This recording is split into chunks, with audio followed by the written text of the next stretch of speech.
മലയാളികളുടെ ഫോബ്സ് ശതകോടീശ്വരന്മാരുടെ പട്ടികയിൽ പ്രമുഖ പ്രവാസി മലയാളി വ്യവസായി ജോയ് ആലുക്കാസ് ഒന്നാം സ്ഥാനത്ത്.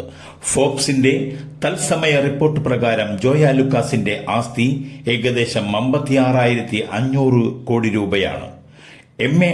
യൂസഫ് അലിയുടെ ആസ്തി ഏകദേശം 47,700 കോടി രൂപയുമാണ്.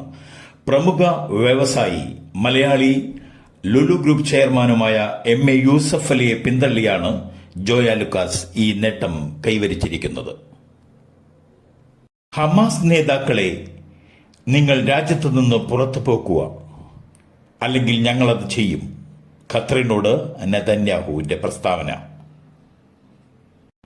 ബുദ്ധിപരമല്ലാത്ത തീരുമാനം. ഇസ്രായേലിന്റെ ഖത്തർ ആക്രമണത്തിൽ നെതന്യാഹുവിനെ വിളിച്ച് അതൃപ്തി അറിയിച്ച് ട്രംപ്.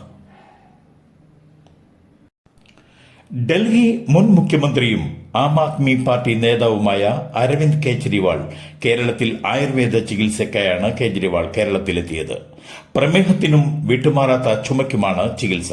10 ദിവസം കേരളത്തിൽ ചികിത്സയിലുണ്ടാകും. പൂർണ്ണമായി ചികിത്സയിലായിരുന്ന അദ്ദേഹം മറ്റു രാഷ്ട്രീയ പരിപാടികളിലോ യോഗങ്ങളിലോ പങ്കെടുക്കില്ലെന്നാണ് വിവരം.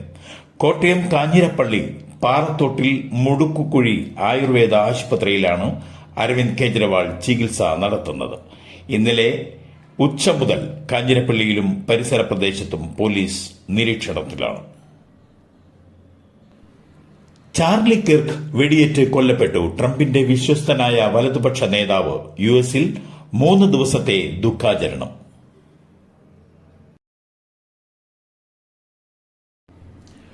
കൊല്ലം തേനി ദേശീയ പാതയിൽ ബസ്സിൽ സ്കൂട്ടർ ഇടിച്ച് പ്രതിശ്രുത വധുവിന് ദാരുണ അന്ത്യം.